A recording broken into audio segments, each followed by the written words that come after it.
उत्तर प्रदेश से लेकर महाराष्ट्र तक विदेशी आक्रांताओं का महिमा मंडन करने वाले, आक्रांताओं के नाम के जयकारे लगाने वाले, आक्रांताओं की याद में मेला सजाने वाले और औरंगजेब की कब्र को बचाने की मुहिम छेड़ने वालों के अब अच्छे दिन लद गए, क्योंकि यह नरेंद्र मोदी का नया भारत है जिसमें ना सनातन छूटेगा और ना देश और सनातन के खिलाफ जाने वाले छोड़े जाएंगे। पीएम मोदी और सीएम योगी की जोड़ी तो इस काम में पहले ही लग चुकी थी। अब इस मुहिम में महाराष्ट्र के सीएम देवेंद्र फडणवीस की एंट्री हो गई। औरंगजेब प्रेमियों पर योगी और फडणवीस के डबल अटैक ने नागपुर से यूपी तक बवाल मचा रखा है, क्योंकि एक तरफ योगी आदित्यनाथ ने सनातन के सम्मान के लिए साफ साफ लकीर खींच दी है, कह दिया है कि जो भारत को लूटने वाले आक्रांताओं का महिमा मंडन करेगा वो देशद्रोही कहलाएगा। दूसरी तरफ महाराष्ट्र के सीएम देवेंद्र फडणवीस ने भी आक्रांताओं के नाम पर दंगे करने वालों के खिलाफ देशद्रोह का केस दर्ज करना शुरू कर दिया है।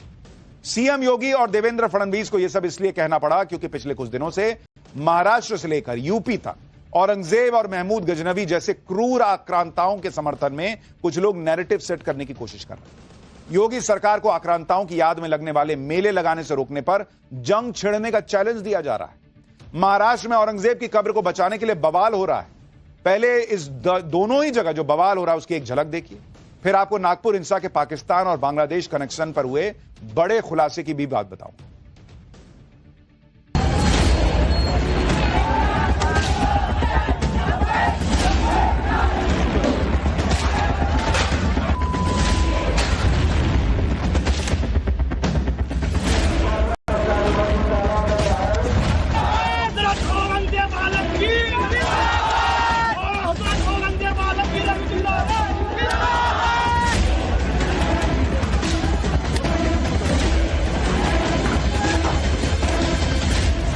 पुलिस के खिलाफ में जो पत्थरबाजी हुई उसको ग्लोरीफाई किया गया है।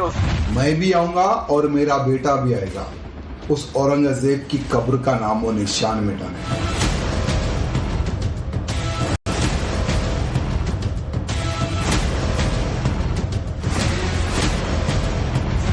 मेला यहाँ पर कोई रोक नहीं पाएगा, रोक लगाएगा तो बहुत ज्यादा जंग हो जाएगी यहाँ पे। नहीं, ये तो मेला लगेगा, हमेशा लगेगा। कोई मेला के लिए कोई रोक भी नहीं सकता। ये मेला यहाँ कोई रोक नहीं सकता। मुरादी मेला ये है, इस वजह से कोई रोक नहीं सकता है मेला।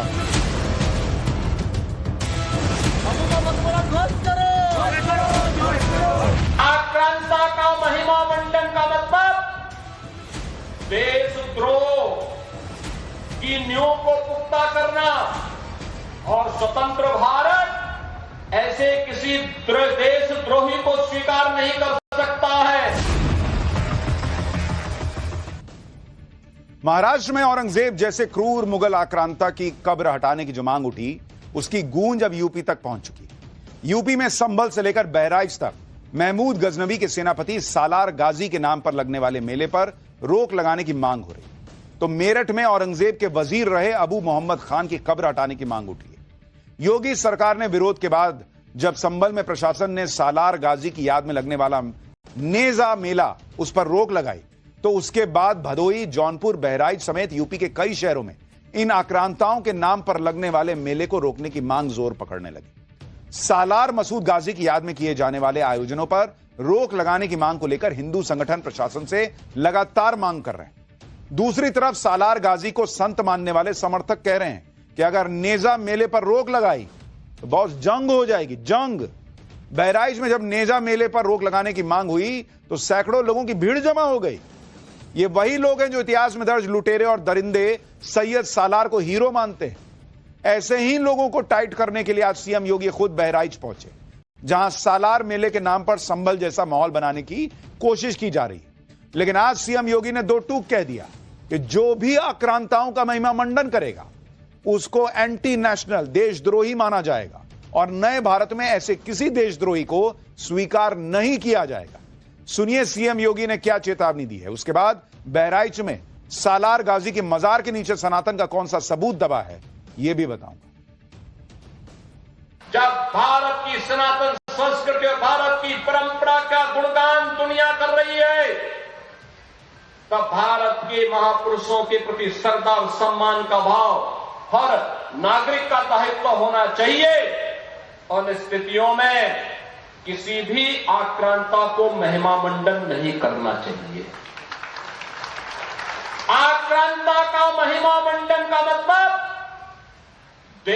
देशद्रोह की नींव को पुख्ता करना और स्वतंत्र भारत ऐसे किसी देशद्रोही को स्वीकार नहीं कर सकता है जो भारत के महापुरुषों को अपमानित करता हो, उन आक्रांताओं का महिमा मंडन करता हो जिन आक्रांताओं ने भारत की सनातन संस्कृति को रौंदने का कार्य किया था, बाहर बेटियों की इज्जत पर हाथ डालने का काम किया था, हमारी आस्था पर प्रहार किया था, उसे आज का ये नया भारत स्वीकार करने को कतई तैयार नहीं है। जब सालार गाजी की मजार पर लगने वाले मेले पर रोक की बात शुरू हुई तो कट्टर गैंग के यही लोग एक्टिव हो। अब तो बहराइच का गाजी फैन क्लब खुलेआम चैलेंज दे रहा है कि अगर बहराइच में नेजा मेला रोका गया तो जंग छिड़ जाएगी। सुनिए सालार के समर्थक क्या कह रहे हैं। हमारे बचपन से मेला लग रहा है, मेला यहाँ पर कोई रोक नहीं पाएगा, रोक लगाएगा तो बहुत ज्यादा जंग हो जाएगी यहाँ पे। हमारे बचपन से, मेरे पापा के बचपन से यहाँ पर मेला लग रहा है।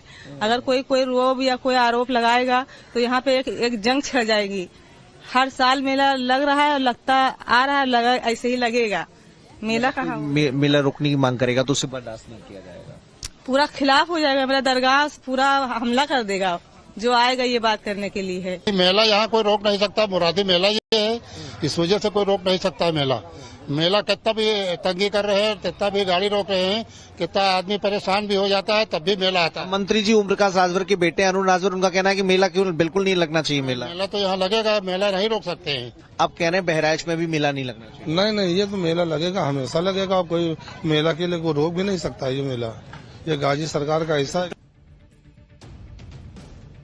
क्रूर सालार गाजी को ये लोग लेकर इतने सेंटिमेंटल हैं कि कह रहे हैं कि मतलब चैलेंज दे रहे हैं योगी सरकार को कि कोई रोक नहीं सकता, जंग छिड़ जाएगी अगर रोका तो। सीएम योगी का यह बयान जो अभी आपको पहले इसके सुनाया था वो तब आया था जब संभल के बाद सालार मसूद गाजी को लेकर बहराइच में भी माहौल बनाने की कोशिशें हो रही। लेकिन यहां पर विरोध करने वालों का दाव उल्टा पड़ता दिख रहा है, क्योंकि बहराइच में दबा हुआ सनातन का इतिहास संभल की तरह ही बाहर आ रहा है। हिंदू पक्ष का दावा है कि सालार गाजी की मजार के नीचे सूर्य कुंड है। पहले सूर्य कुंड के नाम पर ही मेला लगता था, जिसे नेजा मेले के तौर पर प्रचारित किया गया। कई लोगों का दावा है कि उन्होंने सूर्य कुंड को अपनी आंखों से देखा है, जिसे पूर्व की समाजवादी पार्टी की सरकार में ढकवा दिया गया था। सुनिए स्थानीय लोग सूर्य कुंड को लेकर क्या दावा कर रहे हैं, फिर सैयद सल्लार गाजी को लेकर क्या नैरेटिव सेट करने की कोशिश हो रही है वो दिखाता हूं। सूर्य कुंड हुआ करता था, सूर्य मंदिर हुआ करता था, जिसको पाट कर 12वीं शताब्दी में दरगाह बनाई गई। अच्छा, पूर्व सनातन काल से अनंत काल से यहाँ मेला लग रहा सूर्य मंदिर का, उसको दरगाह का नाम दिया गया है। तो ये समाज हमारा आज आक्रांता का, लुटेरे का मान मर्दन नहीं करेगा। ठीक है, हमारा जो अपना है हम उसका सम्मान करेंगे। सूर्य कुंड था और है, और वहाँ पर आज भी जो मेला लगता है वो रविवार के दिन लगता है। और हमारे रविवार जो है सूर्य का दिन है रविवार, और उसी दिन मेला लगता है। वहाँ मतलब मसूद गाजी का कोई औचित्य ही नहीं है। हम आते हैं सूर्य की आस्था को लेकर के आते हैं। यहाँ पहुँचने के बाद हमको परिवर्तित कर दिया जाता है, हमारे दिमाग हमको मजाक दिखा दी जाती है। अब पाटा गया है, ये 10-20-50 सालों में किया गया है। ये किस सरकार के दौरान पाटा गया? ये समाजवादी सरकार के दौरान किया गया। अखिलेश सरकार के दौरान नहीं, मुलायम सिंह की सरकार से शुरू हुआ, अखिलेश सरकार तक लगातार आया है। यूपी में योगी आदित्यनाथ ने आक्रांताओं के समर्थकों को लेकर माहौल टाइट कर दिया, तो नागपुर में दंगाइयों को लेकर महाराष्ट्र के सीएम देवेंद्र फडणवीस भी फायर मोड में। दंगाइयों पर देशद्रोह का केस दर्ज हो रहा है, क्योंकि जैसे जैसे नागपुर हिंसा की जांच तेज हो रही है, पुलिस के हाथ ऐसे ऐसे सबूत लग रहे हैं जिसमें नागपुर हिंसा के बांग्लादेश और पाकिस्तान कनेक्शन का पर्दाफाश हो रहा है। जांच में पता चला है कि बांग्लादेश में बैठे कट्टरपंथियों ने नागपुर में हुए दंगों को भड़काने के लिए कई सोशल मीडिया पोस्ट वायरल की। नागपुर हिंसा के बाद भी बांग्लादेश के आईपी एड्रेस से कई भड़काऊ पोस्ट वायरल हुए। अब यह भी समझिए कि पुलिस को नागपुर हिंसा में बांग्लादेश और पाकिस्तान के कनेक्शन का पता चला कैसे। दरअसल जब नागपुर पुलिस ने नागपुर हिंसा के मास्टरमाइंड फहीम खान की फेसबुक आईडी को खंगाला तो पता चला कि उसने कई बांग्लादेश और पाकिस्तान के अकाउंट्स को फॉलो किया हुआ। जिसके बाद पुलिस ने इसी एंगल पर जांच आगे बढ़ाई तो पता चला कि नागपुर हिंसा को भड़काने के लिए सोशल मीडिया पर कई नए अकाउंट्स बनाए गए, उनसे भड़काऊ पोस्ट किए गए। ऐसा ही एक फेसबुक पेज नवाज खान पठान नाम से चल रहा, जिससे एक पोस्ट की गई, रो मत, ये हमारा समय है, अभी तो सिर्फ अटैक किया, अगली बार तुम्हारे घर से औरतों को उठाकर ले जाएंगे हम, रेडी रखना अपनी औरतों को, ये लिखा जा रहा है पोस्ट। इस पोस्ट की शुरुआत में जो शब्द लिखा है उसका इस्तेमाल पाकिस्तान और बांग्लादेश के कट्टरपंथी भारतीयों को अपमानित करने के लिए करते हैं। शुरुआती जांच में पुलिस को आशंका है कि यह पोस्ट बांग्लादेश से अपलोड की गई। हालांकि पुलिस ने इसकी पुष्टि करने के लिए कार्रवाई शुरू कर दी। तो यह सब कुछ अब सामने आ रहा है। नागपुर हिंसा का बांग्लादेश कनेक्शन मिलने के बाद आरोपियों पर अब सबसे बड़ा एक्शन शुरू हो चुका है। नागपुर पुलिस ने हिंसा के मास्टरमाइंड फहीम खान के खिलाफ देशद्रोह का केस दर्ज कर लिया है।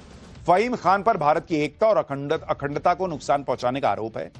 फहीम खान के अलावा 50 और आरोपियों पर देशद्रोह का केस दर्ज हुआ है। पुलिस अब तक हिंसा वाले इलाके से 600 से ज्यादा सीसीटीवी फुटेज इकट्ठा कर चुकी है। सीसीटीवी फुटेज की पड़ताल के बाद नागपुर हिंसा की जांच में जुटी 18 टीमें अब तक 200 से ज्यादा संदिग्धों की पहचान कर चुकी है। इसके अलावा सोशल मीडिया की भी 200 से ज्यादा पोस्ट की पहचान हुई है, जिनके जरिए नागपुर को सुलगाने की साजिश का पर्दाफाश हुआ है।